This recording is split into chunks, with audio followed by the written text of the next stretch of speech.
اگر ہم یہ جاننا چاہتے ہیں کہ اللہ پاک کے ساتھ ہمارا تعلق کتنا زیادہ ہے تو ہم اپنے آپ کو دیکھیں، اپنا جائزہ لیں اور یہ دیکھیں کہ ہم اللہ پاک سے مانگتے کتنا ہے، ہم اللہ پاک سے دعا کتنی کرتے ہیں۔ ہم میں سے ہر شخص اپنا جائزہ لے اور یاد کرے کہ وہ گھڑی کب آئی تھی آخری بار جب اللہ سے دعا کرتے ہوئے، اللہ سے مانگتے ہوئے، اللہ پاک کے سامنے اپنی پریشانیاں رکھتے ہوئے ہماری آنکھ سے آنسو کا کوئی قطرہ ٹپکا تھا۔ کتنے دن گزر چکے ہیں، کتنی راتیں گزر چکی ہیں کہ ہم نے اللہ پاک سے مانگنا چھوڑ دیا۔ الحمدللہ الحمدللہ رب العالمین، نحمده ونصلي على رسوله الكريم، والصلاة والسلام على سيدنا وعلى آل سيدنا محمد بن عبد الله الأمين وعلى من تبعهم بإحسان إلى يوم الدين۔ أعوذ بالله من الشيطان الرجيم، بسم الله الرحمن الرحيم۔ يا أيها الذين آمنوا اذكروا الله ذكرا كثيرا وسبحوه بكرة وأصيلا۔ وقال تعالى: وقال ربكم ادعوني أستجب لكم إن الذين يستكبرون عن عبادتي سيدخلون جهنم داخرين۔ وقال النبي صلى الله عليه وسلم: الدعاء مخ العبادة، وفي رواية أخرى الدعاء هو العبادة۔ وقال النبي صلى الله عليه وسلم في رواية رواها الإمام الطبراني في الأوسط، قال تعالى: يا ابن آدم إذا ذكرتني شكرتني وإذا نسيتني كفرتني، أو كما قال عليه الصلاة والسلام۔ خاتم النبیین حضور اکرم صلی اللہ علیہ وسلم کی پوری زندگی میں سے اگر ہم کوئی ایک خصوصیت ایسی بیان کرنی چاہیں جو آپ کی پوری زندگی پر حاوی ہو اور جس کو ہم دور جاہلیت اور دور اسلام کے درمیان امتیاز کے طور پر پیش کریں تو ہم کہہ سکتے ہیں کہ رسول اللہ صلی اللہ علیہ وسلم نے بندوں کا تعلق اللہ سے جوڑا۔ آپ سے پہلے انسان اللہ سے اپنا تعلق توڑ چکا تھا، وہ خدا فراموش ہو چکا تھا۔ حضور پاک علیہ الصلوۃ والسلام نے انسان کا تعلق دوبارہ سے اللہ پاک سے جوڑا اور اس کو تعلق مع اللہ نصیب فرمایا۔ یہ صفت آپ کی زندگی کی بھی نمایاں صفت ہے اور یہ صفت ان لوگوں کی بھی نمایاں صفت تھی جن لوگوں کو آپ نے تیار کیا تھا، اور یہی وہ صفت ہے جس کی بنیاد پر قومیں ترقی کرتی ہیں۔ آج ہم جب بھی اصلاح کے منصوبے بناتے ہیں اور جب بھی ہم کوئی اصلاحی مشن تیار کرتے ہیں تو بسا اوقات تعلق مع اللہ والا پہلو ہماری نظروں سے اوجھل ہو جاتا ہے یا اس طرح ہمارے سامنے نہیں رہتا جس طرح اس کو رہنا چاہیے، جبکہ یہی ساری خوبیوں کی اصل خوبی، سارے امتیازات کا بنیادی امتیاز ہے۔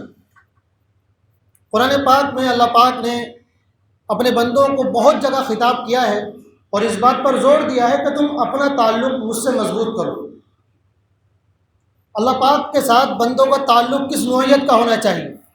کتنی نوعیتیں ہو سکتی ہیں بندوں کے اللہ پاک کے ساتھ تعلق کی؟ تو قرآن و حدیث کے مطالعے سے معلوم ہوتا ہے کہ وہ مختلف نوعیتیں ہو سکتی ہیں۔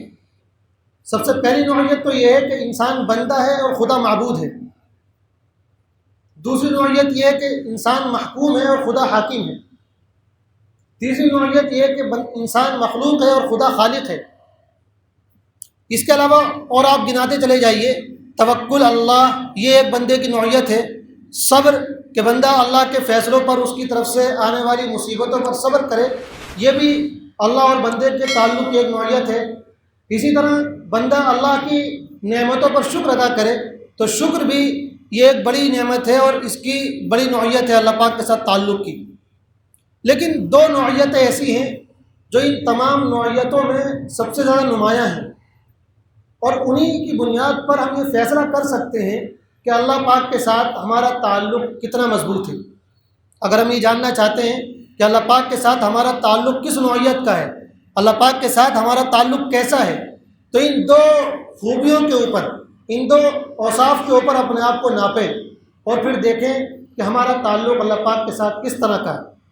ان میں پہلی نوعیت ہے، پہلی صفت ہے اللہ کا ذکر۔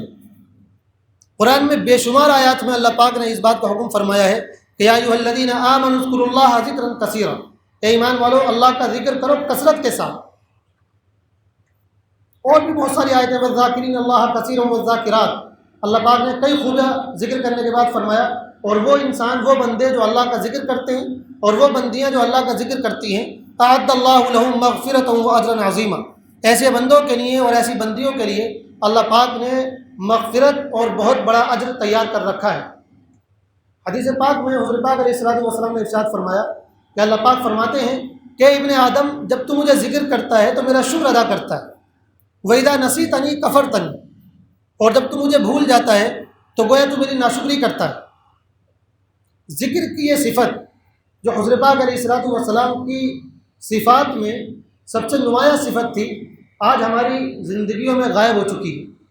ہم میں سے وہ لوگ بھی جو 5 وقتہ نمازی ہوتے ہیں، جو نمازوں کی پابندی کرتے ہیں اور تھوڑا بہت قرآن کی تلاوت بھی کر لیتے ہیں، لیکن ذکر و اذکار کی وہ کیفیت جو حضور پاک علیہ الصلوۃ والسلام کے ذریعے اللہ پاک کو بندوں سے مطلوب تھی، وہ کیفیت کہیں غائب ہو گئی۔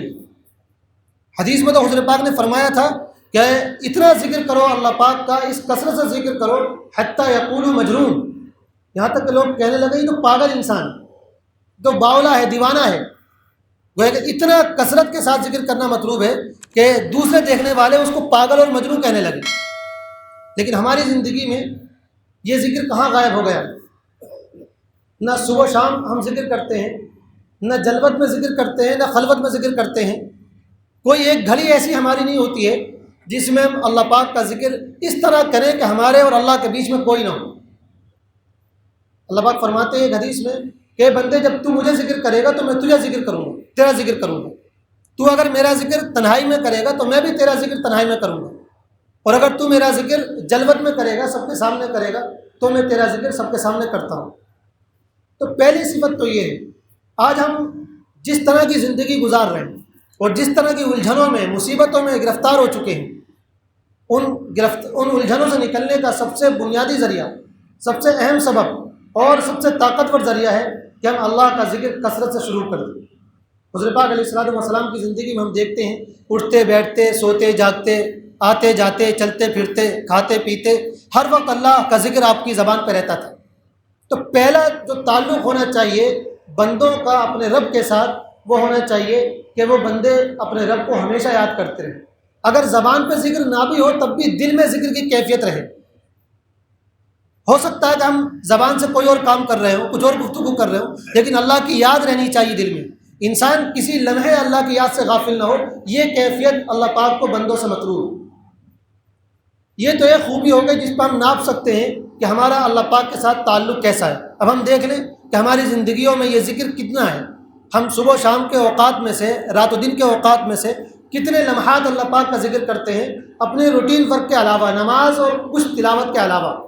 یہ بھی ذکر میں شامل ہے، لیکن صرف اس پر اکتفا کافی نہیں ہے، اللہ پاک کو اس سے زیادہ مطلوب ہے۔ اور دوسری صفت ہے جو بہت ہی بنیادی صفت ہے، وہ ہے دعا۔ اگر ہم یہ جاننا چاہتے ہیں کہ اللہ پاک کے ساتھ ہمارا تعلق کتنا زیادہ ہے، تو ہم اپنے آپ کو دیکھیں، اپنا جائزہ لیں اور یہ دیکھیں کہ ہم اللہ پاک سے مانگتے کتنا ہے، ہم اللہ پاک سے دعا کتنی کرتے ہیں۔ ہم میں سے ہر شخص اپنا جائزہ لے اور یاد کرے کہ وہ گھڑی کب آئی تھی آخری بار جب اللہ سے دعا کرتے ہوئے، اللہ سے مانگتے ہوئے، اللہ پاک کے سامنے اپنی پریشانیاں رکھتے ہوئے ہماری آنکھ سے آنسو کا کوئی قطرہ ٹپکا تھا۔ کتنے دن گزر چکے ہیں، کتنی راتیں گزر چکی ہیں کہ ہم نے اللہ پاک سے مانگنا چھوڑ دیا۔ وہ گھڑی کب ہماری زندگی میں آتی ہے کہ اللہ کے علاوہ، ہمارے علاوہ کوئی ہمارے بیچ میں نہ ہو، ہم اپنا درد دل اللہ سے بیان کریں، ہم اپنے شکوے اللہ پاک کے سامنے پیش کریں، ہم اللہ پاک سے مناجات کریں، اپنا درد بیان کریں، اپنی تکلیفیں بیان کریں، قوم و ملت کی تکلیفیں بیان کریں، دنیا کی اور ملک کی تکلیفیں اللہ پاک سے بیان کریں، جسمانی تکلیفوں کا ذکر کریں، روحانی تکلیفوں کا ذکر کریں، معاشی تکلیفوں کا ذکر کریں۔ لیکن کیا یہ حقیقت نہیں ہے کہ آج ہماری زندگی میں دعا تقریباً غائب ہو چکی ہے؟ صرف اس حد تک دعا باقی ہے کہ فرض نمازوں کے بعد امام صاحب دعا کراتے ہیں، وہ بھی ہاتھ اٹھا لیتے ہیں، ہم بھی ہاتھ اٹھا لیتے ہیں، اور اس کے بعد ہمارا کام ختم ہو جاتا ہے۔ وہ دعا جو اللہ کو مطلوب ہے کہ تنہائی کا وقت ہو، رات کی اندھیری گھڑیاں ہوں، اللہ کے علاوہ اور ہمارے علاوہ کوئی موجود نہ ہو، کسی کو معلوم بھی نہ ہو کہ بندہ مانگنا کیا چاہتا ہے اور مانگ کیا رہا ہے، اس وقت ہم اللہ کے سامنے اپنا دگڑا بیان کریں، اللہ پاک سے اپنی کیفیت اس طرح بیان کریں کہ زبان سے الفاظ جاری ہوں اور بے ساختہ آنکھوں سے آنسو ٹپک رہے ہوں۔ قرآن میں کتنی آیتوں میں اللہ پاک نے فرمایا کہ وقال ربکم ادعونی استجب لکم، فرما دو کہ تمہارا رب کہتا ہے کہ مجھے پکارو، میں تمہاری پکار قبول کرنے کے لیے تیار ہوں۔ اور ایک جگہ تو فرمایا کہ ان الذین یستکبرون عن عبادتی سیدخلون جہنم داخرین۔ بعض مفسرین فرماتے ہیں کہ یہاں عبادت سے مراد دعا ہے، کہ جو لوگ اللہ سے مانگتے نہیں ہیں، دعا نہیں کرتے ہیں، اللہ پاک فرماتا کہ ایسے لوگ جو ہے جہنم میں ڈالے جائیں گے۔ ایک حدیث میں حضور پاک علیہ السلام نے فرمایا کہ دعا مخ العبادہ، کہ دعا عبادت کی جان ہے۔ اور ایک دوسری روایت میں اسی حدیث کو اس طرح نقل کیا گیا ہے کہ دعا هو العبادہ، کہ دعا ہی عبادت ہے۔ آج ہم دعا کرتے بھی ہیں تو صرف اپنی ضرورتیں مانگنے کے لیے کرتے ہیں، دعا میں جو عبادت کا پہلو ہے وہ پہلو کہیں ہماری نظروں سے اوجھل ہو چکا ہے۔ جب عبادت کے کاموں کی بات آتی ہے تو ہم نماز بھی پڑھتے ہیں، نفلی روزے بھی رکھ لیتے ہیں، کچھ تلاوت بھی کر لیتے ہیں، اور اگر توفیق ملتی ہے تو تھوڑا بہت ذکر بھی کر لیتے ہیں، لیکن عبادت کی نیت سے، عبادت کو مد نظر رکھتے ہوئے اللہ پاک سے مانگنا، دعا کرنا، شاید یہ چیز ہماری زندگی میں نہیں رہ گئی ہے۔ اور یہ اپنے آپ کے اللہ سے تعلق کو ناپنے کا سب سے بڑا ذریعہ ہے کہ ہم کتنی اللہ پاک سے دعا کرتے ہیں۔ جو بندہ اللہ پاک سے دعا نہیں کرتا، فرض نمازوں میں جو دعا ہوتی ہے اس کے علاوہ اللہ پاک سے کبھی مانگتا نہیں ہے، تو اس کا مطلب یہ ہے کہ اللہ پاک کے ساتھ اس کا تعلق انتہائی کمزور ہے، بھلے سے وہ 5 وقت نماز پڑھتا ہو، بھلے سے وہ روٹین کی تلاوت کرتا ہو۔ اللہ پاک تنہائی کے اوقات میں بندوں سے چاہتے ہیں کہ وہ بندے اللہ سے مانگیں اور گڑ گڑا کر مانگیں، اور اس طرح مانگیں کہ آنکھوں سے آنسو جاری ہو رہے ہوں۔ حدیث میں اللہ کے رسول نے فرمایا کہ اللہ پاک کو سب سے زیادہ محبوب 2 قطرے ہیں، ایک وہ قطرہ جو کسی مجاہد کا اللہ کے راستے میں جہاد کرتے ہوئے بہہ جائے، اور دوسرا وہ قطرہ جو کسی بندے کی آنکھ سے ٹپک پڑے اللہ کو یاد کرتے ہوئے، اللہ سے مانگتے ہوئے۔ ان دونوں پہلوؤں پر ہمیں اپنے آپ کا جائزہ لینا چاہیے اور غور کرنا چاہیے کہ ہماری زندگی میں یہ دونوں صفات کس حد تک موجود ہیں۔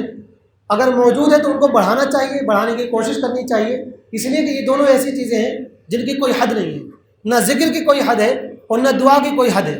یہاں تو جتنا زیادہ مانگا جائے وہ کم کم ہے، اللہ پاک کا جتنا ذکر زیادہ کیا جائے وہ بھی تھوڑا تھوڑا ہے۔ تو اس کیفیت کو آگے سے آگے بڑھایا جائے۔ یہ وہ کیفیات ہیں جن کا کوئی اینڈ نہیں ہے، جن کا کوئی اختتام نہیں ہے۔ کوئی آدمی یہ نہیں کہہ سکتا کہ مجھے ذکر کی سب سے اعلیٰ کیفیت نصیب ہو گئی، کوئی یہ نہیں کہہ سکتا، کوئی یہ دعویٰ نہیں کر سکتا کہ مجھے دعا کی سب سے اونچے درجے کی کیفیت نصیب ہو گئی۔ تو جو لوگ اس کی پابندی کرتے ہیں وہ اپنی کیفیت کو سدھارنے کی کوشش کریں، اونچی سے اونچی کیفیت حاصل کرنے کی کوشش کریں، اور جن کی زندگیوں میں یہ چیز داخل ہی نہیں ہوئی ہے، جو اس سے بالکل محروم ہیں، اللہ پاک کی طرف سے ان کو محروم کر دیا گیا ہے، ان کو چاہیے کہ وہ اپنے آپ کو اس کا عادی بنائیں۔ صبح و شام کے اوقات میں سے کچھ اوقات، کچھ لمحات ایسے ضرور ہونے چاہیے جب ہم اللہ پاک کا ذکر کر رہے ہوں اور اللہ پاک سے دعائیں مانگ رہے ہوں۔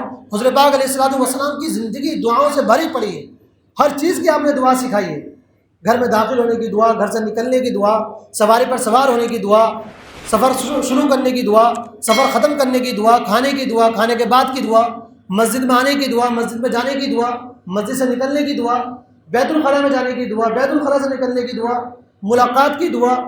کتنی ساری دعائیں حضور پاک علیہ الصلوۃ والسلام نے جو ہم کو سکھائی ہیں، اور ایسی سی دعائیں کہ انسان ان کو پڑھے تو پڑھتے ہوئے مزہ بھی آتا ہے، مانگتے ہوئے مزہ بھی آتا ہے، لیکن ہم جو اوقات کے ساتھ مخصوص دعائیں ہیں ان کی بھی پابندی نہیں کرتے ہیں۔ صبح شام کی دعائیں ہیں، سفر شروع کرنے کی یا سفر ختم کرنے کی دعائیں ہیں، اس طرح کی جو مخصوص دعائیں ہیں ہم ان کی بھی پابندی نہیں کرتے ہیں، اور ان کے علاوہ جو اپنی ضرورت کی دعائیں انسان جب چاہے اللہ پاک سے مانگے، ہم اس کی بھی شاید پابندی نہیں کرتے، اس کا بھی اہتمام نہیں کرتے۔ خلاصہ یہ ہے کہ ہمارا تعلق اللہ پاک سے انتہائی کمزور ہو چکا ہے، اور جب اللہ پاک کے ساتھ تعلق بندوں کو کمزور ہوتا ہے تو پھر اللہ پاک کو بندوں کی کوئی پرواہ نہیں رہتی ہے، اور پھر اللہ پاک کی طرف سے مصیبتیں آتی ہیں، مسائل کھڑے ہوتے ہیں، جان اپنے حالات کو سدھارنے کے لیے اور پہلوؤں پر توجہ دیتے ہیں اور بہت سارے میدانوں میں کوشش کرتے ہیں۔ وہی سب سے پہلی ترجیح اس کو دینا چاہیے کہ ہم سب کا تعلق بطور خاص امت مسلمہ کا تعلق اللہ پاک سے استوار ہو، وہ ذکر اور دعا کی کیفیات میں جو اعلیٰ درجے کی کیفیات ہیں ان کو حاصل کرنے کی کوشش کریں۔ اللہ پاک ہم سب کو عمل کرنے کی توفیق عطا فرمائے۔ وآخر دعوانا الحمد للہ رب العالمین۔